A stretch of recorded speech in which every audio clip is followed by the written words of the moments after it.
everyone, to our first GM workshop of 2022. In this series, we'll invite GMs from our community to share their advice on a variety of topics. And today, our workshop will be focusing on space combat, which I know is a topic that's oft asked about on the server in our rules questions channel. So without any further ado, I'll hand it over to our presenters, MaceWindows and Hidron. All right. Good day, everyone. I'm GM Hidron, and this is Mace. Say hey, Mace. Hello, I'm MaceWindows. Right. And as Key had previously mentioned, a common complaint for many players and game masters in the FFG system is that vehicle and starship encounters seem opaque, or that the rules are confusing and not easily accessible. So this presentation was prepared to help players and game masters better understand starship or vehicle encounters, as well as to demonstrate that the rules concerning these encounters are based on the same fundamental principles and guidelines as the rest of the narrative dice system. To that end, we'll try to demystify the fundamentals of starship and vehicle encounters somewhat, so that players and game masters alike are more comfortable incorporating these encounters into their campaigns. And to that end, we'll approach today's discussion from the assumption that the audience is already familiar with the basic rules regarding more conventional encounters, rather than just simply retread Chapter 7 of the core rulebooks, where players and game masters can find the basic rules concerning starships and vehicles. We'll approach today's conversation on game mechanics and encounter building by framing it in reference to traditional encounters that people are more familiar with, and highlighting what concept or rules remain identical, what are similar but differ somewhat, and what concepts are unique to starship or vehicle encounters entirely. Once we've covered the fundamentals, we'll move on to transition into a discussion on a general encounter building. We'll discuss how to set up interesting encounters, establishing goals for the players, how to incorporate all players in the scene, and what opposition to use. And then we'll enter a discussion on encounter building by covering specific considerations for the two general types of starship or vehicle encounters, and which apply to the colloquial party bus encounters, where all PCs are on a single starship, and which considerations apply specifically to starfighter combat encounters, where each PC is in their own individual starship. First up, we'll begin by covering some of the rules and concepts of starship encounters that are virtually identical to character-level encounters. Here we see the standard stat blocks of a character and a starship laid out side by side. You can immediately see that a character has 6 attributes while a starship only has 3. We'll discuss these in greater detail later on, but for right now, all it's important to note is that silhouette is the general size of the starship, speed is how fast a vehicle can travel, and handling determines whether or not pilot adds setback or boost to the piloting checks when operating the vehicle. The remaining attributes of defense, armor, hull trauma, threshold, and system strength threshold should look very familiar. That's because they behave virtually identically to their personal scale counterparts as defense, soak, wound threshold, and strength threshold. Defense still adds setback die to combat checks, armor reduces damage before it's applied to a vessel's hull trauma or system strength threshold, and just as happens to a character, a starship is incapacitated or disabled once he goes over its hull trauma or system strain threshold, respectively. Of note, there is no stun damage in starship encounters. Instead, there is ion damage, which is applied to a ship or vehicle system strain, similar to how a stun damage is applied to a character's strain threshold. Finally, it should be noted that starships operate on a different scale called planetary scale. Both planetary and personal scale use similar terms, but when both scales interact with each other, it's important to note that there is a 1-to-10 ratio in terms of determining values. So, for example, an all-terrain armored transport whose forward-mounted twin heavy blaster cannons inflict 4 points of damage against other vehicles would instead inflict 40 points, that's 40 points of damage, if directed at a character. Next, we'll discuss the basic action economy of planetary scale encounters. There are several maneuvers and actions that are designated pilot-only actions or maneuvers. Just like characters, starships may perform a single pilot-only action and a single free pilot-only maneuver during each round. These maneuvers and actions, just like personal scale encounters, can be used to fly or drive behind cover to avoid incoming fire, attack an enemy, change range bands, or even perform special maneuvers and actions that convey special benefits, which will be discussed shortly. Also, just like characters, a starship that meets certain criteria may elect to perform an additional pilot-only maneuver by incurring 2 system strain. While these pilot-only maneuvers and pilot-only actions are specific to starship or vehicle encounters, any and all maneuvers and actions that would normally be available to characters still apply in starship and vehicle encounters. Gunners can still aim, crew can still move about the ship, manage gear, and perform skill checks, such as firing weapons and so forth. Since these maneuvering actions are not classified as pilot only, they don't count against the aforementioned per round limit. However, each individual weapon on a starship or vehicle may still only be fired once per round. One maneuver that is mentioned in the conflict and combat chapter of the core rulebooks that deserves special mention here is the mount or dismount maneuver. This is because entering or exiting a vehicle cockpit or manning a gunnery station on a craft requires the crew member in question to perform a maneuver. Consequently, there are some talents such as Let's Ride that allows characters to enter or exit a pilot or gunnery station as an incidental. So game masters, you're advised not to overlook this rule, otherwise you might inadvertently invalidate the talent purchases for some of your players that pick pilot-centric careers. Next, we'll discuss the action economy in terms of maneuvers and range bands. As previously mentioned, starships operate on the planetary scale, which has its own set of range bands. While the terminology for both the planetary and personal scales are very similar, the entirety of the personal scale range band are defined as being within the close range band on the planetary scale. In other words, two vehicles or starships within close range of each other also exist on the personal scale. The exact range on the personal scale is largely dependent on certain narrative factors, but can be as far as extreme range on the personal scale range band, or even engaged in instances where both vehicles or ships are docked. However, despite the differences in scale, starships move almost identically to their personal scale counterparts. While characters change range bands by performing a certain number of move maneuvers, vehicles and starships change range bands by performing the fly or drive maneuver. What's more, as we see in this diagram, in cases where the starship is moving speed 2, speed 3, or speed 4, then those vessels perform the exact same number of fly-drive maneuvers to change the same number of range bands as their personal scale counterparts. Since the vast majority of starships in the system are capable of reaching these speeds, the same maneuver and action economy that is present in personal scale encounters is also present in starship and vehicle encounters. This changes, however, when starships move faster than speed 4 or slower than speed 2. Ships that travel at speed 1 must perform 2 fly-drive maneuvers to change a single range band, while ships traveling at speed 5 or faster essentially cut the number of maneuvers required to change range bands in half for all range bands except extreme range. We'll discuss speed in more detail a little later, but for now, just know that speed that is above or below the average speed of 2 through 4 will alter the normal action economy we just discussed. Next, we'll take a look at those rules and concepts which might look familiar to conventional encounters, but differ in some important way when applied to vehicle or starship encounters. So, continuing our discussion of the general action and maneuver economy in starship and vehicle encounters, there are some additional limiters not found in personal scale combat. To read it from earlier, just like in ground-based encounters, starships may perform a single pilot-only maneuver and pilot-only action by default. Additionally, just like characters, starships may voluntarily incur 2 system strain to perform a second pilot-only maneuver in a round.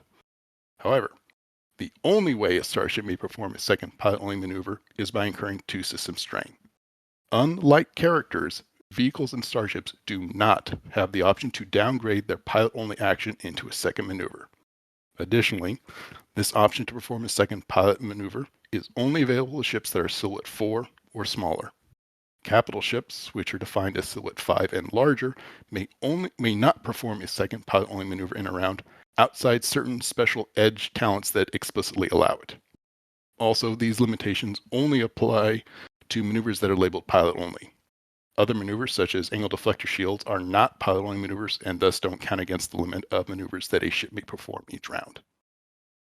Moving on, we'll discuss and go over a few of the special maneuvers that we touched on that are available in vehicle encounters that have been considered to be comparable to some maneuvers in personal scale encounters, specifically evasive maneuvers and stay on target. They both can be thought of as starship level analogs to the guarded stance and aim maneuver. However, whereas guarded stance and aim add setback die or boost to combat checks respectively, evasive maneuvers and stay on target upgrade the difficulty and ability of combat checks, respectively. What's more, both evasive maneuvers and stay on target, when performed by the pilot, affect the entire craft, not just a single character. Meaning that evasive maneuvers upgrades the difficulty all attacks made by gunners aboard the craft, but also all attacks made against the craft. Similarly, Stay on target upgrades the ability of all gunners making attacks from the craft, but also upgrades the ability of enemies targeting that craft, so it's a double-edged sword. The effects of both evasive maneuvers and stay on target will last until the end of the pilot's next turn, so timing these use and how they're applied in the initiative order and timing with other crew members is an added consideration. Next, we'll discuss defense. Defense is, again, very similar in both personal scale and planetary encounters. Defense continues to add setback die to an opponent's combat check and has an upper limit of 4 points. There are two primary ways that Starship Defense differs from a character's defense, however. The first way is that Starship vehicles do not differentiate between ranged and melee defense. It's just defense. However, Starship and vehicles do divide up their defense into multiple defense zones. Ships that are silhouette 4 and smaller have 2 defense zones, forward and aft, and the pilot of the ship is usually assumed to be able to maneuver their craft to decide which of their defense zones will be attacked at any given time. For capital ships that are silhouette 5 and larger, they instead have 4 defense zones, forward, port, starboard, and aft, but the defense zone that is attacked is now determined by the relative positioning of the attacking craft, and is generally not up to the pilots or helmsmen of the capital ship. The second way the defense differs is that many starships and some vehicles can freely move points of defense between zones at will via the angle deflector shield maneuver, but only if the defense points are generated from a deflector shield. Most starfighters are equipped with these devices, though many vehicles derive their defense from a blade of armor, sloped holes, and special means other than deflector shields. In these cases, these vehicles may not reassign defense points between defense zones. Unfortunately, the game is not always clear about where a ship or vehicle's defense zones are derived from, so game masters and players often have to read the narrative text of the vehicle in question to determine if its defense is from a deflector shield or not. All right, but what happens if your defense isn't enough and your starship takes damage? Well, fortunately, repairing a starship is very similar to healing a character. Obviously, one is not going to heal a starship with a medicine check. Instead, a character will use mechanics to perform the damage control action to repair damages or critical hits. The difficulty of the check is calculated in the same way as a medicine check. An easy check if the ship's accrued damage is less than half of its threshold, an average check if it's over half, and a hard check if the starship's accrued damage is over a respective threshold. A key difference, however, is that while medicine checks may only be used to directly heal wounds, a damage control action may be performed to recover either hull trauma or system strain. The trade-off, though, is that the characters are typically limited to a single damage control action to repair hull trauma per encounter. This, combined with the fact that there really aren't the equivalent of stim packs for starships or an easy way to increase a ship's hull trauma threshold or armor, means that recovering from hull trauma is generally a more pressing concern in starship encounters than it might be for a character to recover from wounds in a personal scale encounter. Fortunately, there's a special emergency repairs action that can help if things go sideways. If a ship is incapacitated from going over its hull trauma threshold, the crew may attempt a hard mechanics check to restore emergency power. The ship that does this doesn't have operational weapons, can only move at speed 1, and takes automatic critical hits if it receives damage, any damage. But it does allow a pilot or crew to make their escape from an encounter that presumably didn't go their way. Finally, starships that are left idle may benefit from a type of rest. Naturally, they don't recover hull trauma like a character would recover wounds, but starships may recover 1 point of system strain for every 24 hours that they go without incurring additional system strain. So, hopefully by now, we've repaired our ship and we're ready to get back into the fight. So naturally, we'll want to discuss how to build the dice pool for making a combat check.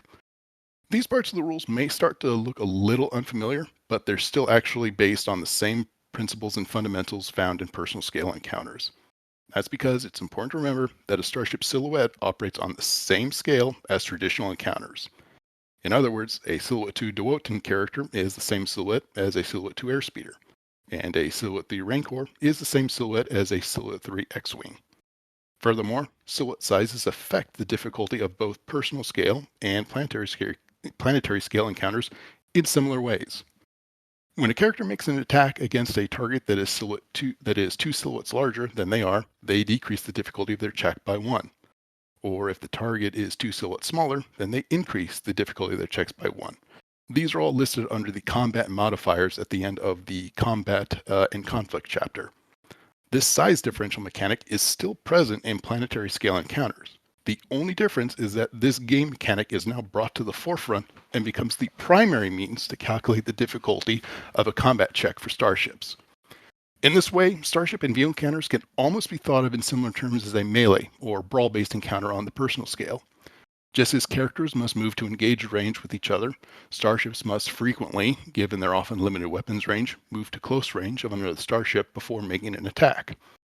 Also, just like a melee or brawn combat check, starships must make an average difficulty combat check when attacking ships or vessels of similar size, only increasing or decreasing the difficulty if there is a substantial difference in size. For example, a Silhouette 3 Rancor would only need to make an average brawl check to attack a similarly sized Silhouette 3 ATSD, and the ATSD an average gunnery check to return fire. If making a strafing run on a Silhouette 1 character, a Silhouette 3 TIE Fighter would increase the difficulty of their combat check from average to hard, but would decrease the difficulty to easy if that same TIE Fighter was now attacking a Silhouette 5 CR-90 Corvette. Range is still a factor in starship combat, but only so far in determining if a weapon has sufficient range to make an attack or not. And in this diagram, we see a YT-1300, a classic example of the type of ship that a group of players might find themselves on, being attacked by a variety of ships of increasing size. And as you can see in the diagram, we can see how the difficulty of combat checks scale up with larger and larger size differentials. And now we'll round out our discussion on starship and vehicle game mechanics by covering the aspects that are unique to starship or planetary scale encounters. Since some of these rules have no direct comparison to character scale encounters, they might require players and game masters to move beyond some of their established habits and preconceptions. So just try and keep an open mind and be open to new ideas, because we're going into uncharted territory here. First up are sensors, which are the eyes and ears of the starship. While personal scale encounters are generally nebulous about how far characters can see or hear in a given setting, starships and vehicles have an explicitly stated sensor range that determines at which range band that they can detect other objects. Smaller ships like starfighters typically have sensor ranges of only close or short range, while larger ships can have ranges of medium or long. Generally, only dedicated scout or survey ships have sensors that can scan out to extreme range, just as an example. And operating sensors is typically no different than a character using their eyes to look about. And game masters really only ought to call for checks when it's necessary to detect obscure or hidden details in an environment. The skill that one would typically use to operate the sensors under normal circumstances would be perception, although the game does at times call for computers checks to allow a character to repair, alter, or modify the sensors, how they operate in some fashion. For example, an easy computers check allows a character to extend a ship's sensor range an additional range band in a single firing arc. I would add that of all the rules that pertain to starship and vehicle encounters, this rule is perhaps more than any other the most widely overlooked by players and game masters alike. However, when employed properly, I found that sensor ranges can help add an increased level of narrative tension to an encounter, as early detection of an opponent is a key component of traditional starship combat. Next up, speed. We already briefly touched upon speed earlier, but speed cannot be underrated for its importance in starship encounters, as it is another key element. As mentioned previously, when we discussed range bands and maneuvers, increased speed allows a ship or vehicle to move about the environment more efficiently. Additionally, speed is often a prerequisite to performing certain pilot-only maneuvers and actions. Meaning, for example, slower-moving ships can't take advantage of the defensive or offensive benefits of evasive maneuvers or stay on target. Increasing or decreasing speed is simply a matter of performing a pilot-only maneuver called accelerate or decelerate, or even the punch-in maneuver, if they prefer, which will immediately take the ship to its top listed speed. Though while speed has its advantages, performing these maneuvers, or simply performing them multiple times in a round, can quickly increase the system strain on a ship or vehicle. So, remember to have those damage control actions handy. All right, next up is starship-specific actions and fire arcs. As mentioned before, relative positioning is a very important concept in starship encounters. Unlike personal scale encounters where characters are presumably able to shoot at anything in range, a starship or vehicle may only attempt an attack if their target is within range and is within range or is within a fire arc of one of their vessel's weapons. Under normal circumstances, starships may engage each other at will and also, provided they're silhouette 4 or lower, choose which defense zone is attacked. In this example diagram on the top right, you can see an X-Wing and a TIE Defender making an attack run on each other. Both craft are able to make a gunnery check to fire on their opponent, but in this example, the TIE Defender has decided to angle their deflectors to double front, meaning the X-Wing pilot would add 2 setback die to their gunnery check. If the TIE Defender had also performed evasive maneuvers, the X-Wing pilot would upgrade the difficulty of their check as well. Fortunately for the Rebel pilot, smaller vessels such as the X-Wing have a unique action available to them called Gain the Advantage, which allows them to mitigate some of these defensive measures performed by the opposing pilot. The Gain the Advantage action may only be performed by ships that are silhouette 4 or smaller and are traveling at speed 4 or faster. The difficulty is based on the relative speed of the two ships, with faster ships decreasing the difficulty and slower ships increasing the difficulty, but also increasing the difficulty for each time that Gain the Advantage has been successfully performed by either ship. In this case, both the X-Wing and TIE Defender are moving at speed 4, which would make Gain the Advantage an average piloting check. However, our X-Wing pilot chooses to perform the Accelerate maneuver to bring his ship up to speed 5, reducing the difficulty of Gain the Advantage to an easy check. Our X-Wing pilot succeeds on that check, which means that they may now choose which defense zone they will attack and may also ignore the negative effects of evasive maneuvers until the end of their next turn. Now, if the X-Wing chooses to attack, they may fire on the TIE Defender's now unprotected aft defensive zone, and also ignore the difficulty upgrades from evasive maneuvers for a flat, average gunnery check. However, the TIE Defender may still opt to return fire on their turn. So the X-Wing pilot opts to incur 2 strain and 2 system strain to perform evasive maneuvers as their second pilot-only maneuver this round. Now it's the TIE Defender's turn, and the TIE pilot has a choice. They may either make a gunnery check with 1 setback die from the X-Wing's forward shields and 2 difficulty upgrades from both the TIE and X-Wing's use of evasive maneuvers. Or they may elect to perform Gain the Advantage to nullify these upgrades. If the TIE Defender chooses the latter, they must now make a daunting piloting check. Initially hard because they are traveling 1 speed category slower than the X-Wing, but increased once because the X-Wing has already successfully performed Gain the Advantage. A third option for establishing relative positioning is via the use of an opposed piloting check.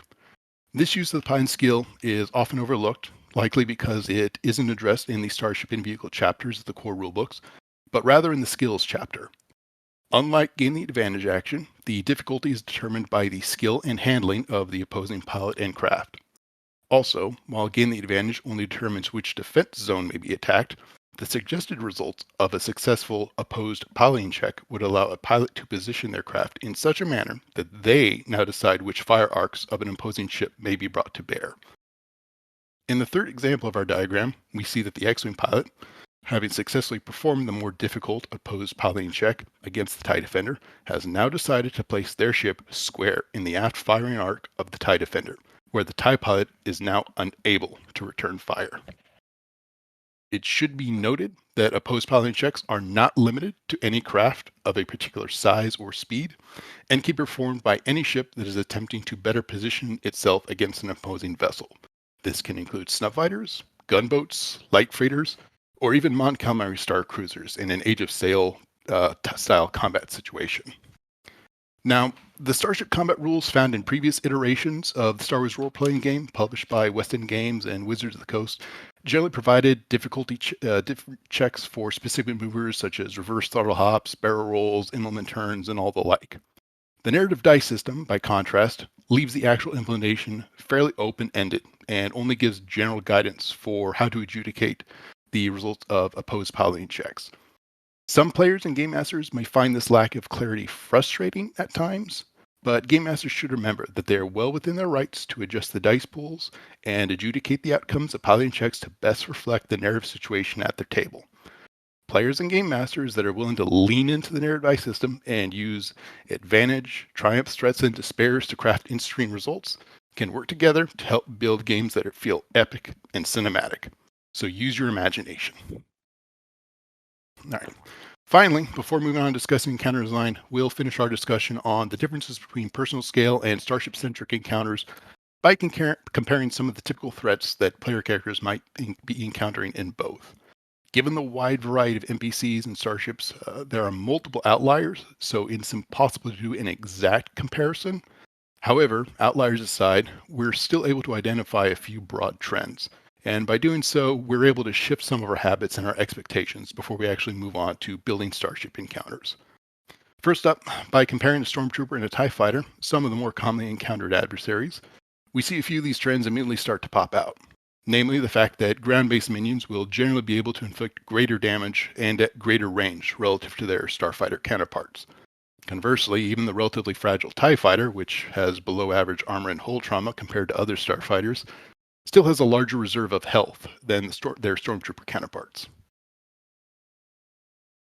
When comparing rival level threats to their rough analogs of shuttles, light freighters, transports, and gunboats, we see that both have roughly scaled up their respective thresholds and defense values.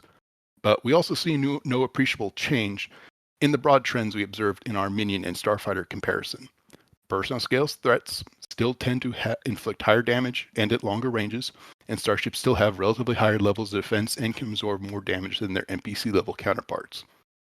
The typical freighter, light freighter, or transports and gunboats has enough health that they can reliably take several hits and still stay in the fight, which is good, since this is the most common type of ship that player characters can find themselves on. But it's useful to keep in mind that at this scale, avoiding damage by simply moving out of weapons range is still a very viable option. When comparing Nemesis-level NPCs and capital ships, we can see that some of these previous trends start to change somewhat. While starships still continue to scale up their respective thresholds and defense values, their armor now begins to outpace the soak value of their NPC counterparts. As a general rule of thumb, most capital ships tend to have armor values roughly equal to their silhouette.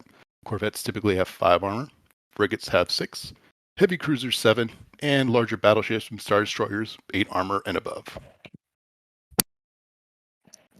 Capital ships are also capable of mounting heavier weapons that can fire at ranges simply not possible for smaller craft, though firing at said craft will now be much more difficult. However, when we lay them out side by side, we still see that, on average, capital ship weapons still inflict less damage and have a shorter range when compared to their personal scale analogs. In fact, there are only a handful of weapons in the entire game which are capable of firing at long range on planetary scale.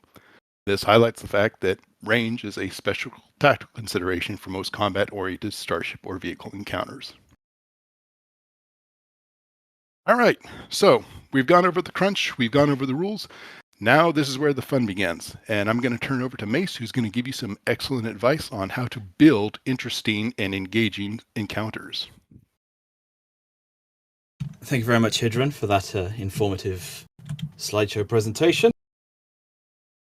As mentioned, yes, I'm going to talk you through some of the more philosophical elements of encounter design and how to integrate starship combat into your games in a way that I typically find myself doing.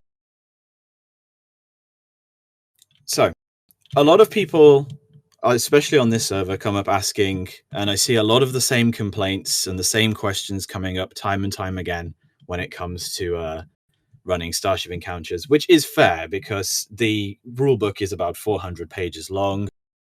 And there is a lot of information in there, and they get to the Starship section and they think that it's another hurdle that they have to hop over and learn a whole new system, when actually it's not that difficult. As you've probably seen from what we've been over, ship combat is basically the same as ground combat, just that it's in space. Set up an objective and an interesting location. Our very own Luzelli did an amazing GM workshop on how to run fun combat, and a lot of this is directly translatable to space combat. So if you get time, I would recommend checking that out because it's a very helpful and informative video. Thank you very much, Marlo, for linking it. The environment. Everywhere takes place in environment. So establish the landmarks of your environment, pre-plan your dice results, take some time before running your encounter to consider what kind of environment it takes place in and what interesting parts of that environment the players can interact with. Once you have an idea of this, you could start coming up with ways to spend dice results on things other than crits and passing boosts.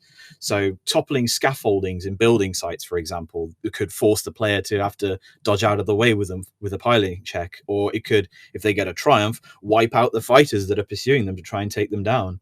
Maybe there's some asteroids in space that are providing cover, or hiding enemies in an ambush that are coming to get you. Extreme weather like blizzards and sandstorms while you're planetside. The list that you come up with isn't exhaustive, so players at your table are still encouraged to be creative with the dice results that they get. They don't have to do everything that you've come up with them before game. Point number 2, another problem I see in newer groups especially, is that the GM doesn't know how to make sure everyone can do something in an encounter, or that there's one player that built their character to do only one thing, and that thing doesn't involve a spaceship in any way. Well, there are ways to alleviate this problem. For example, extravehicular activities. Not all players need to be on the ship for a ship combat encounter. If you've got a character, for example, who's, say, our favorite Brawn 5 Wookiee Marauder, they don't have to sit impatiently in the cargo bay waiting for it all to be over.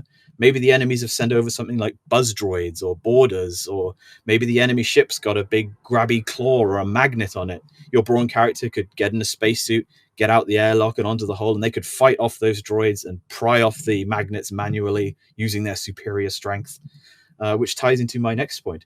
Design your encounters around each PC's individual skills.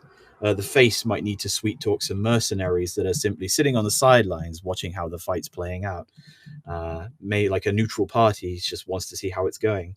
Maybe your mechanic has to repair a damaged component on an allied vessel, or even on your starship. Maybe the hyperdrive's been smashed while you're trying to escape and they need to fix that up. Maybe the medic character has to provide some aid to some of the crew, maybe that's been hit and some of the guys have gone down and they need to get back up before the ship can go anywhere. As a GM, you're responsible for everybody at the table having fun, and that includes your fellow players.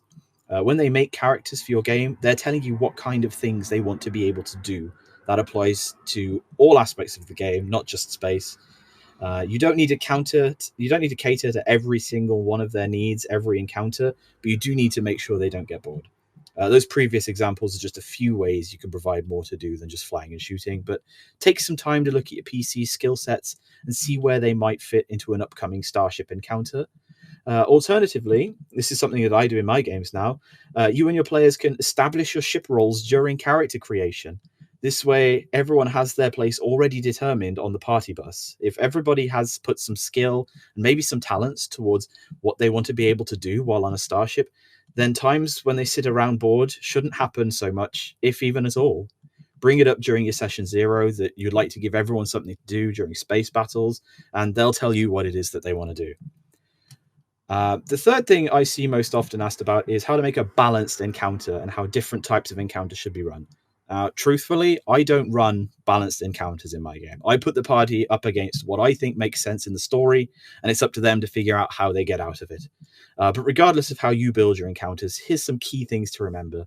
Minion groups. We went over this a little bit earlier with Hidron section, but they work exactly the same way as minion groups on the ground, only you're counting hull trauma instead of wounds. These will serve as the main sort of cannon fodder for your PCs. This will be the swarms of TIE fighters that they're gunning down to look cool. And it's going to be what's slowly chipping down their ship and making them wonder if they want to keep on fighting. Rival aces. So these are your named characters of some importance. If you've played Star Fox games, these are your Star Wolf, the guys who are always there. They're the henchmen of the enemy force. They turn up when you don't want them there. They get to fly fighters as well, or maybe slightly bigger craft like freighters and corvettes. The main benefit of having these types of rivals is that they're as skilled as they need to be, and that skill doesn't go down as they take damage like a minion group does, so they'll remain the same threat throughout the entire encounter. You can also use squadron rules with them, but we'll go over squadron rules in a minute. Nemesis captains. These are your Admiral Piets, your Thrawns, sometimes Darth Vader. It's your big head honchos in charge, coordinating the action on the space battlefield. They'll often use fire support actions to assist the gunners on their ships and use tactical talents like coordinated assault and inspiring rhetoric to assist their allies. They'll most likely be on the bridge of a capital ship. Capital ship is something that gets asked about a lot, because when you get to their stat blocks, you just see a huge chunk of text, but you can break them down into a pretty simple to run system. You aren't really meant to blow up a capital ship just by chipping down its hull trauma. And when you look and see hull traumas in the hundreds and more, you kind of realize that's the intent. Unless, of course, you have a ton of guns pointed towards it on your own capital ship, that's a different story. Instead, they should essentially be a part of the environment. Use them, like we discussed earlier, as something to spend dice results on. When it comes around to the capital ships performing their own attacks, there's no real set way on how to run it. The game never really goes into too much detail about breaking down capital ships by themselves. But personally, the way I do it is that I assume every gun on a capital ship is firing together as part of a minion group that has the gunnery skill, and I build the dice pool off of that. If you look at the Age of Rebellion core rulebook, page 246, you'll find listed something called barrage actions. These are helpful at consolidating a lot of the hurt a capital ship can put out without having to roll dozens and dozens of checks every single turn. Use these like they're going out of fashion, especially if you're putting your party against something like a Star Destroyer. They will save you a lot of precious time on your table. So, when we talk about starship combat, I like to break it down into two distinct types, the party bus and dogfighting. The party bus is the term used for a multi-crewed starship, like our heroes on the Millennium Falcon, stays with the party and carries them around the galaxy. Party bus has a place for multiple different types of characters, all doing their own thing on board, and in general does a better job at protecting them than a snub fighter. Freighters like the YT-1300 or the Wayfarer are very common in Edge of the Empire games and boast a fairly high hull trauma threshold and armor rating, making them able to take quite a beating before they go down. Dogfighting is the term referred to smaller 1 or 2 man fighter craft dueling it out in space. Your fighter aces, your hotshots are going to be doing this the most, jumping in their X-Wing, taking down wings of TIEs to help out their friends. Fighter is much easier to take down than a freighter, but it only needs one person to create efficiently. Both of these different types of gameplay are valid and appear all over Star Wars media, but they require a slightly different approach. So we'll go over the party bus first, as it's the most common starting option for most Star Wars RPG parties. Party bus isn't just for pilots and technically minded characters. Everyone has something they could be doing. Ideally, as discussed before, you'd plan out what you want to do on board before the game begins so you can better prepare to fit that slot. But here's a few ideas on what to do if your character's characteristics are geared towards a certain way.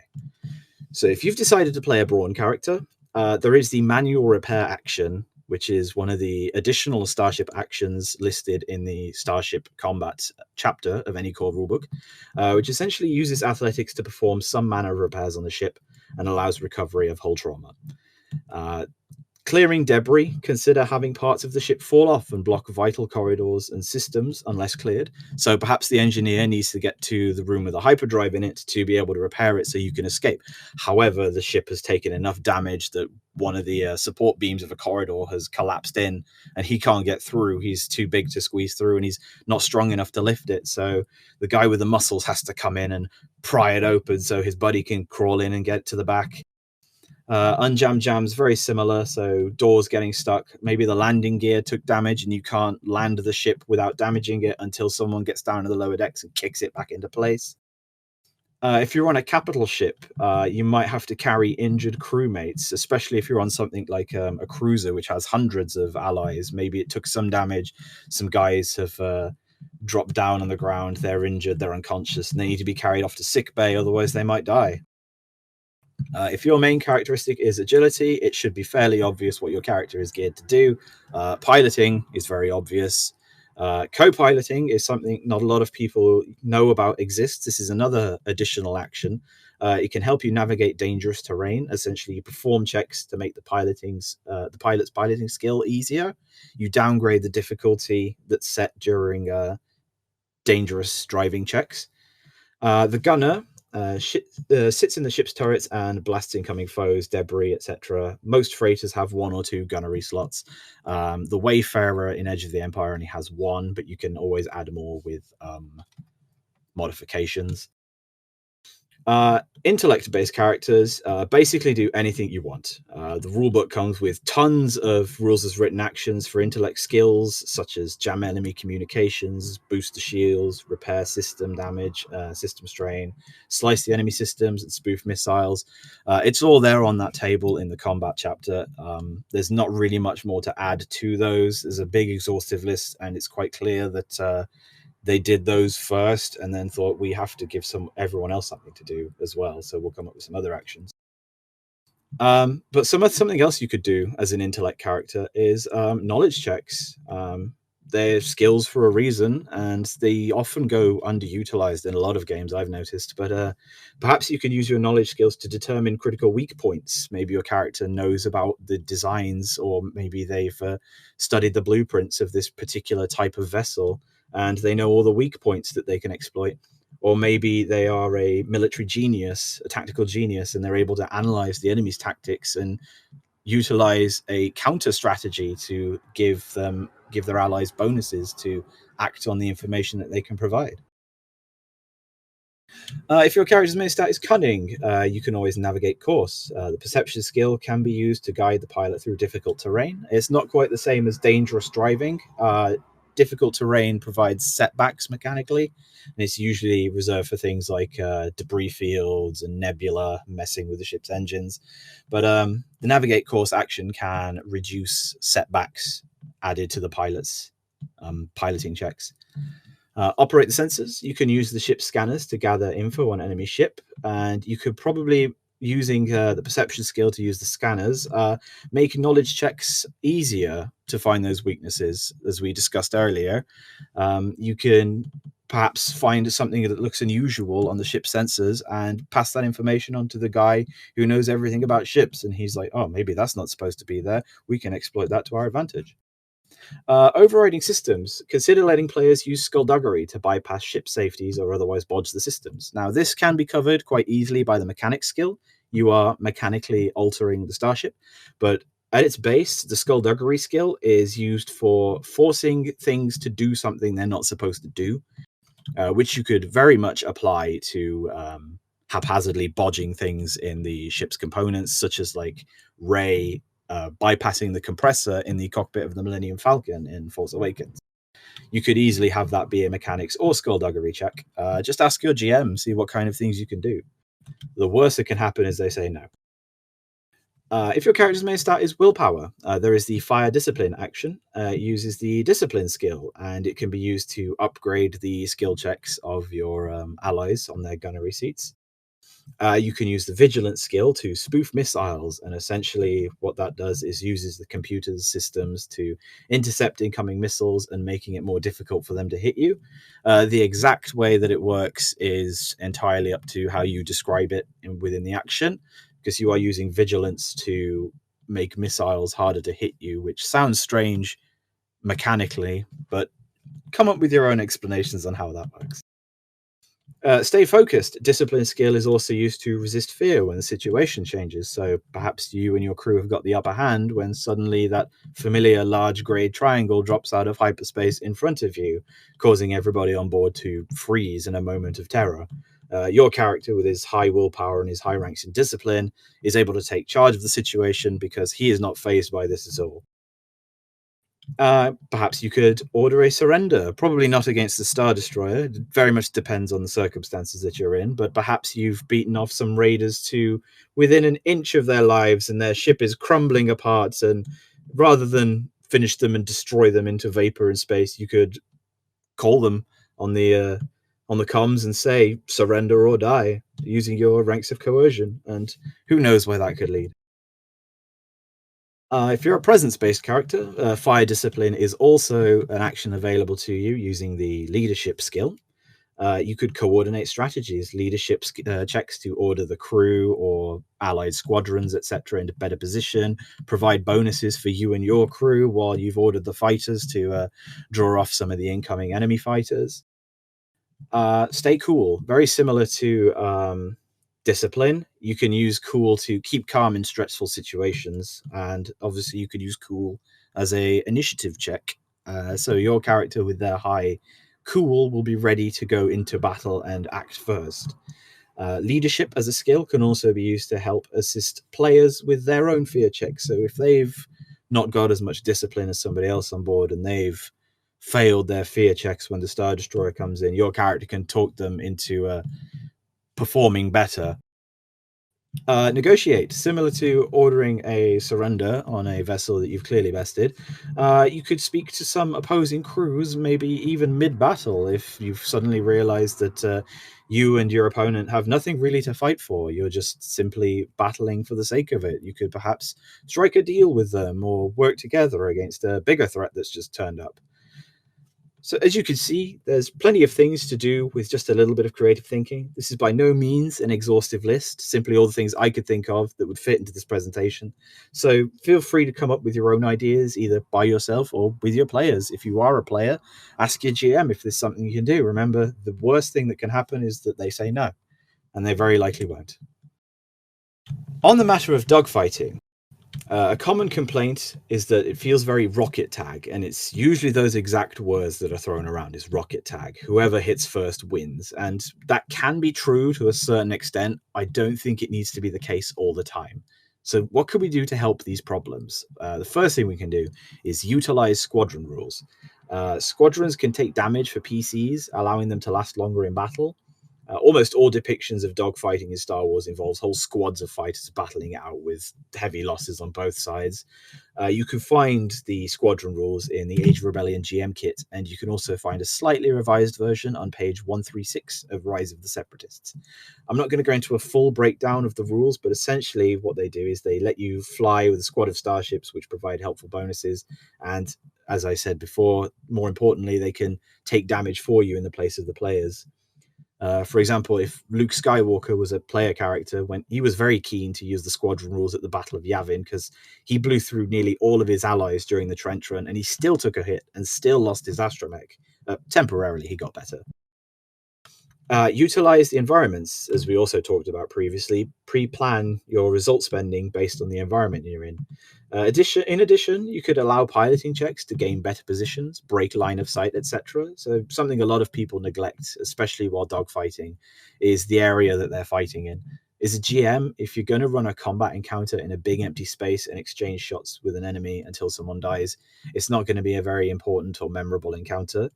Instead, think about the ways you can provide interesting piloting challenges for pilots, dangerous, narrow passages for them to use to flank their opponents or escape line of sight for a moment. You can either tell your players that this is something they might want to consider doing in a game, or you can gently encourage it by having enemy fighters do the same thing to them. Because I guarantee once they see an enemy fighter pull off a perfect flanking maneuver against them, they're going to want to remember that and do that next time to get their revenge. Droids and co-pilots. No X-Wing is complete without a droid. PC droids can use actions to assist the pilot and keep the ship operational. You can find these rules on using astromechs on page 72 of Stay on Target. Essentially, this allows droids to keep the ship operational and assist their pilots, either passively as an NPC or as an active task by a PC. If you're going to make an astromech NPC, or if the pilot even builds their own one, consider giving them their own memorable personality rather than just being a passive stat boost. Give that pilot player even more reason to work to keep them alive. If the droid's a PC, having the droid player and the pilot player working together in this way creates a really fun, unique relationship between the two characters, as both know that one false move could be disastrous for both of them. But with that in mind, exceeding hull trauma is not the end. You can take the encounter and story some seriously interesting directions when the pilot goes down.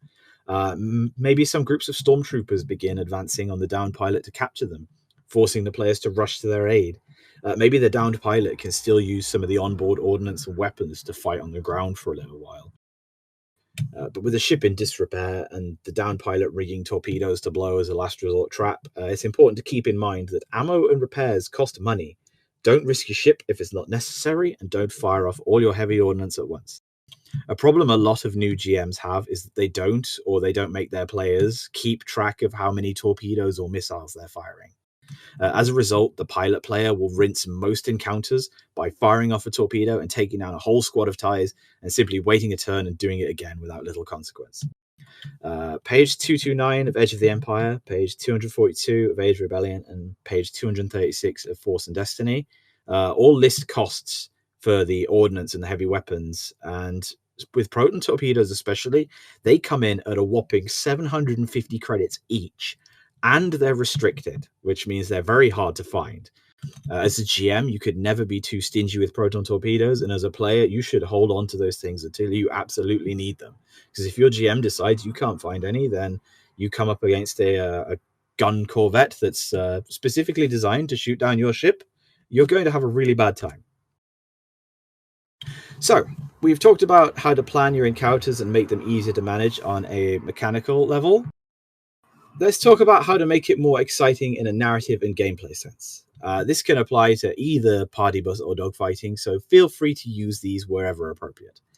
Humanize your squadrons, give them names, personalities, make the stakes higher for the players. If your hotshot pilot character is part of a squadron, make them care at least marginally for their squad mates. Seeing names and descriptions crossed off a list as they get down makes it hurt them just a little bit more and makes the stakes pretty clear. You're fighting protect not just yourself, but the squad mates that count on you to keep them safe. Friendly assets in the battle, tactically or narratively important allied assets to protect from danger, up the stakes for the players.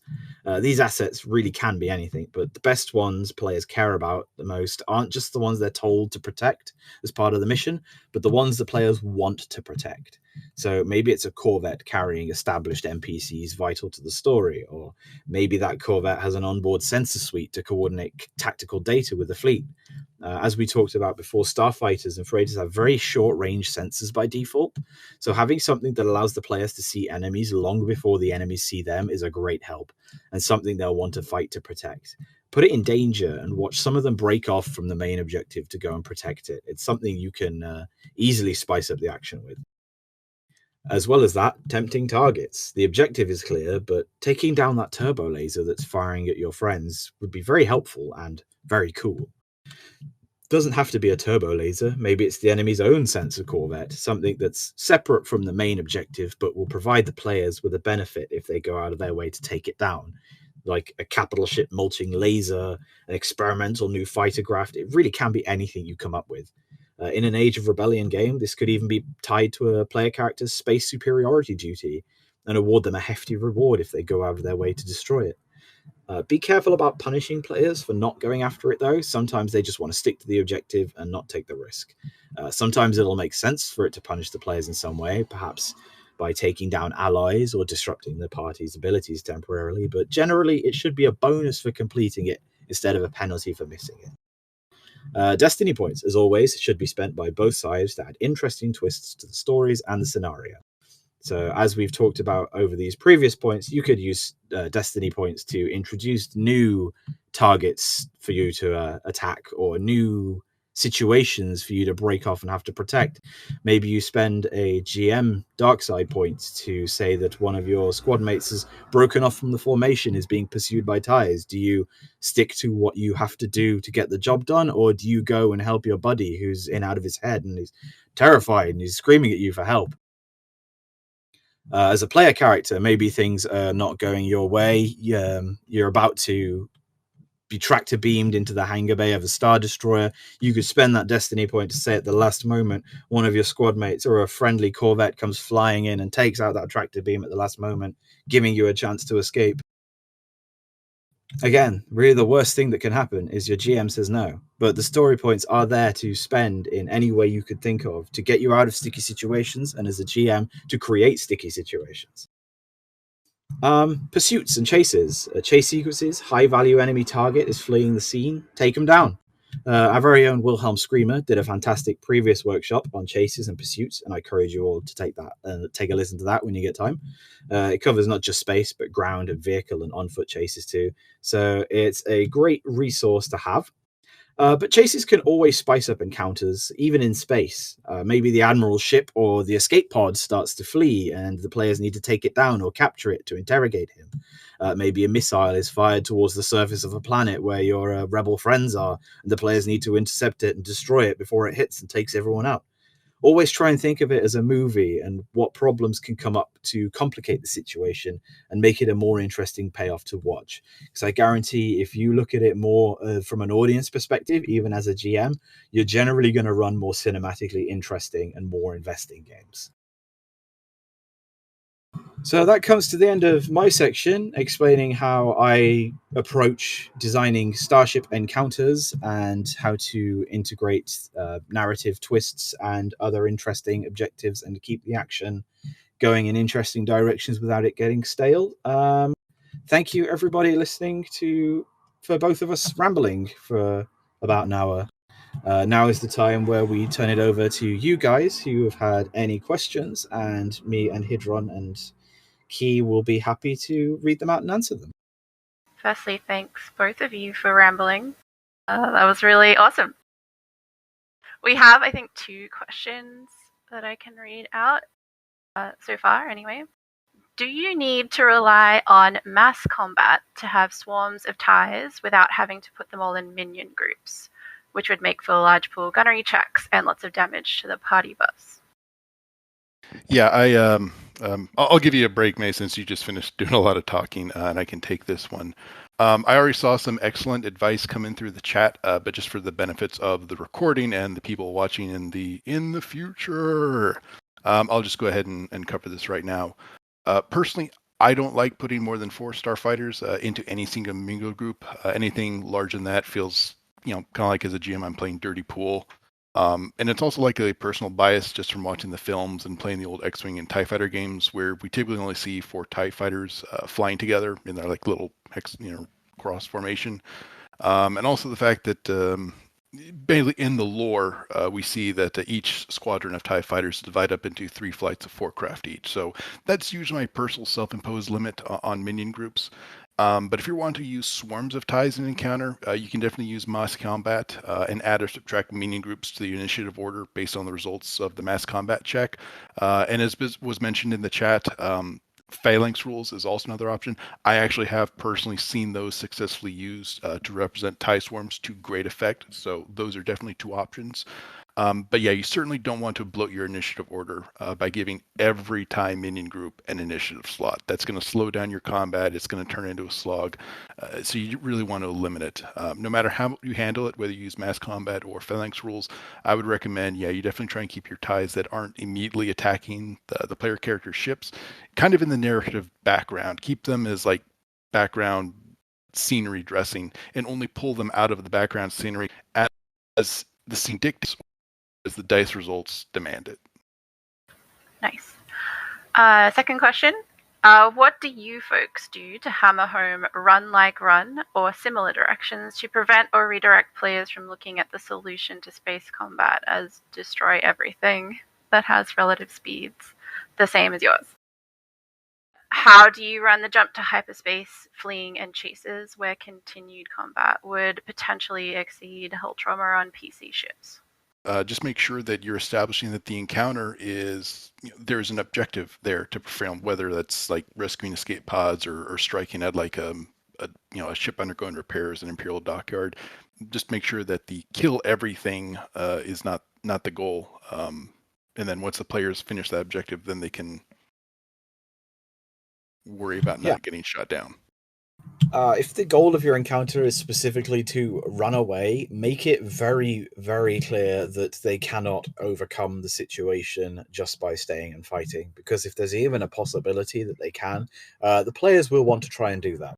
That's just the lizard brain in action. Players want to roll dice and see things blow up.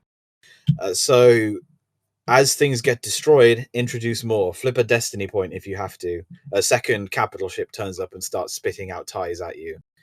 You aren't going to win by sitting here. If you want it to be a little more exciting than just we hit the hyperdrive and get out of there, start adding obstacles as to why they can't just get out of there instantly. So maybe one of the hits has damaged the hyperdrive in some way and the engineer needs to get there and fix it before he can escape. Maybe the players have come across a debris field in front of them and they need to navigate through that while fighting off pursuers before they can escape. Otherwise, they'll hyperdrive straight into the side of a derelict freighter and turn into space dust. It's a matter of looking at the grand scheme of the encounter, what you want the goal to be, and what kind of obstacles and opportunities you want there to be. And as always, don't forget those dice results. Even if they roll a triumph on something like changing the repairing the ship, for example, a triumph can be used to do pretty much anything. Maybe give them that extra boost of speed that they need to outmaneuver the pursuers. But the short answer to that question is make it abundantly clear that staying is death and make escaping interesting. How do you manage large groups of players in the party bus without it feeling like redundancy? They give the example of 6+ people. Well, my first answer to that would be I wouldn't run a game with more than 6 people, but I've realised that's not a helpful answer. That's just me. But I did cover this a little bit earlier when I was talking about setting up the game with those expectations in mind. If you know you're going to have a big group of players, talk to them in session 0 and say, right, this is Star Wars. Obviously, we're going to have some encounters where we're in space and the enemies are coming for our spaceship. I don't want any of you guys to sit around bored. So you tell me what you want to be doing when this happens. And that could be the case that each of them has a different role on board the starship. It could be the case that maybe one of them has a fighter craft that's docked to it as you fly along. This happened a lot in my first Edge of the Empire game that I ran that was 8 players, which is why I don't do it anymore. It was hell. If you can make it work, I'm happy for you.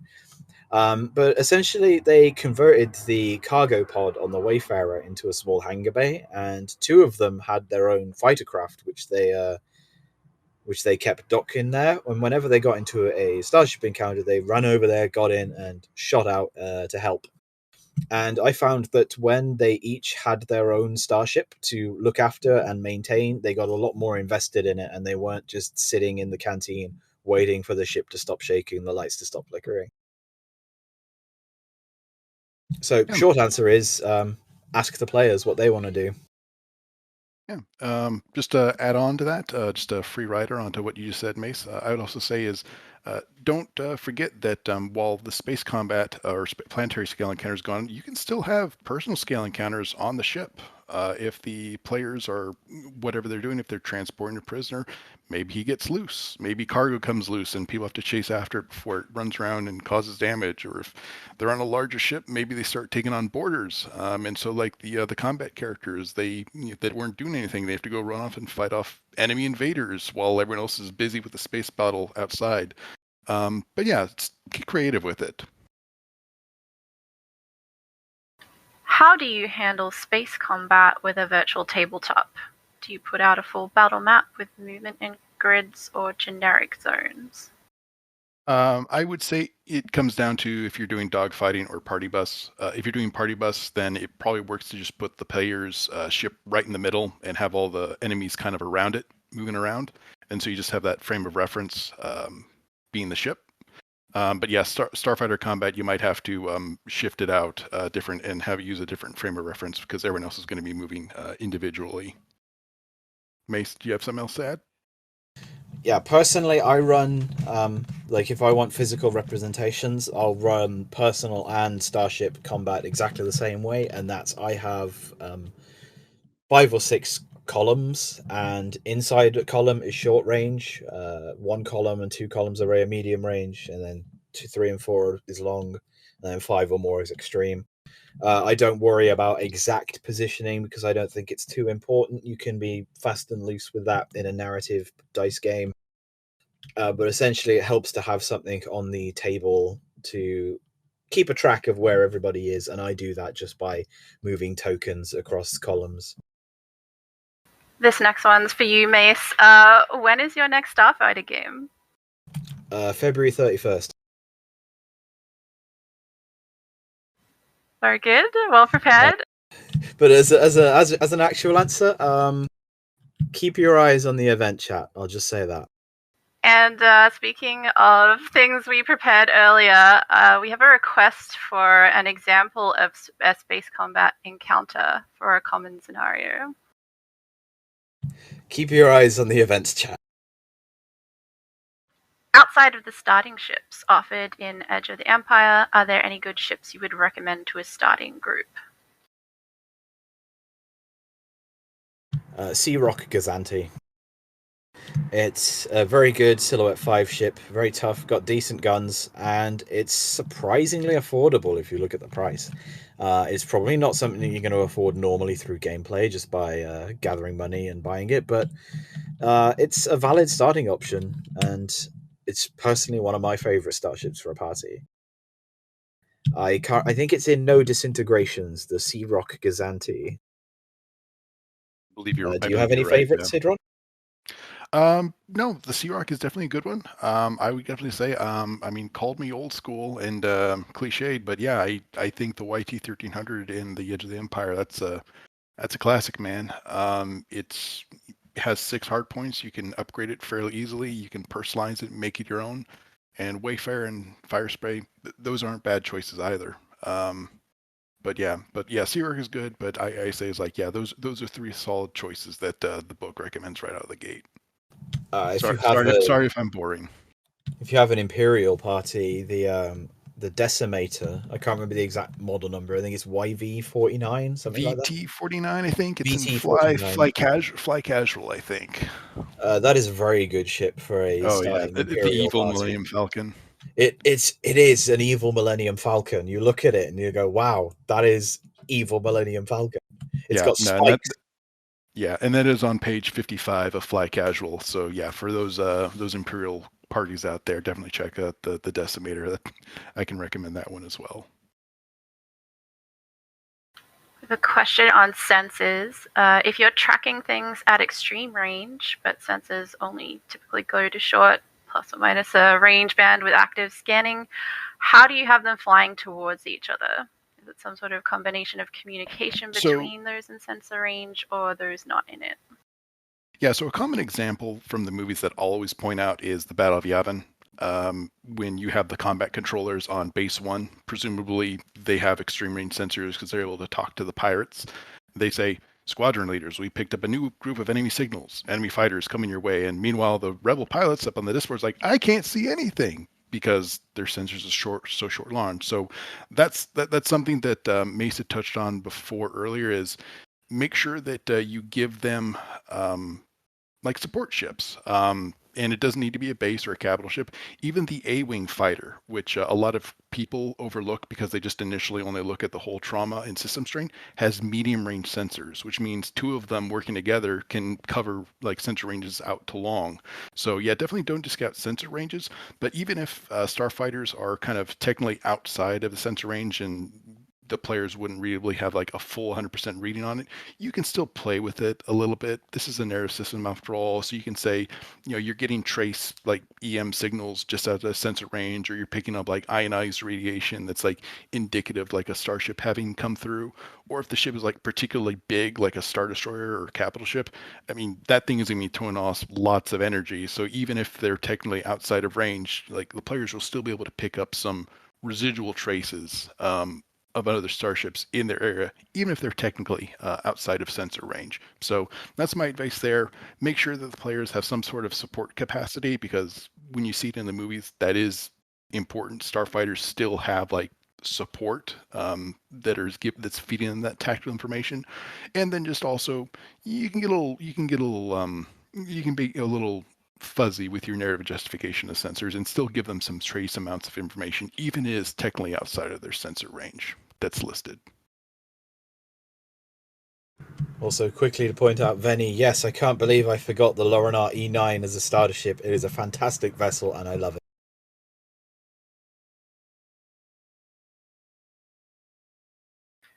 Since most party bus and snub fighter weapons are close range, how do you keep up the sense of franticness in dogfighting, especially if using a battle map? Seems like once the ships are in a battle and get into close range with one another, speed doesn't seem to matter much anymore.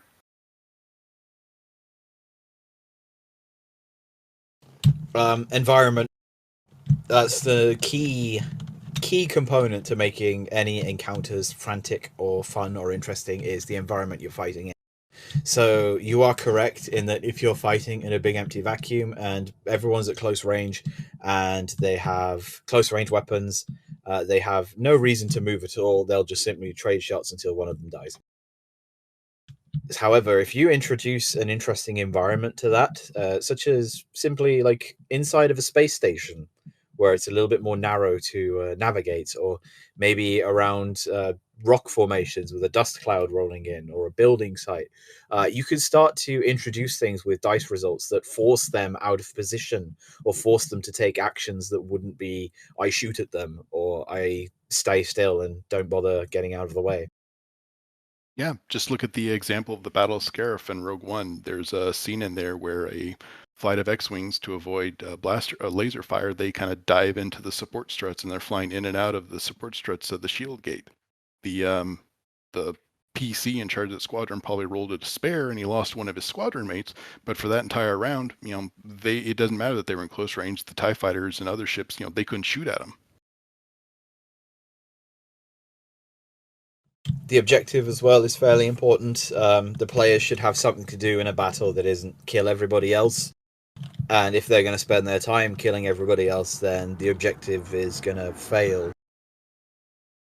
So make sure to keep the action moving forwards. Don't let it stagnate like that. We have one more question. What are some of the ways you've made space exploration interesting outside of plotting the astrogation path?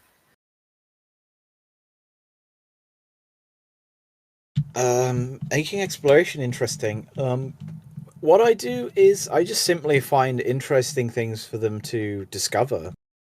I mean, the biggest part of exploration is discovery. You could skip a lot of the travel time in exploring space, unless you want to hand it over to the PCs and be like, what do you accomplish in this time while your ship is drifting through space? But for example, one of my games was focused very heavily on exploration and mystery solving, and during the final act of the game, when they were going towards the main destination that they were looking for all along, I had them encounter all kinds of weird and crazy and wacky anomalies in wild space, like time loops or alternate realities that were actually hallucinations from giant creatures in space. You can get wild in wild space. I hope that's answered your question to some degree. Well, it looks like that's all the questions we have today. A huge thank you to both of you guys, Mace and Hidron, for hosting this. That was super informative. You're very welcome. I think it's been a lot of fun. Yeah, many thank yous from the people listening as they type in chat here too. I would like to thank everyone from our community for coming out to this event and for listening and for contributing questions. Seems like everyone's excited to learn about space combat. Yeah, and if you have more rules questions or general questions, please make use of various channels in the Discord. There are always people around to help you out. Otherwise, have a wonderful rest of your morning, evening, day. This will go up on our YouTube channel for those who couldn't make it or for those who'd like to rewatch. I'll see you all for the next GM workshop next month.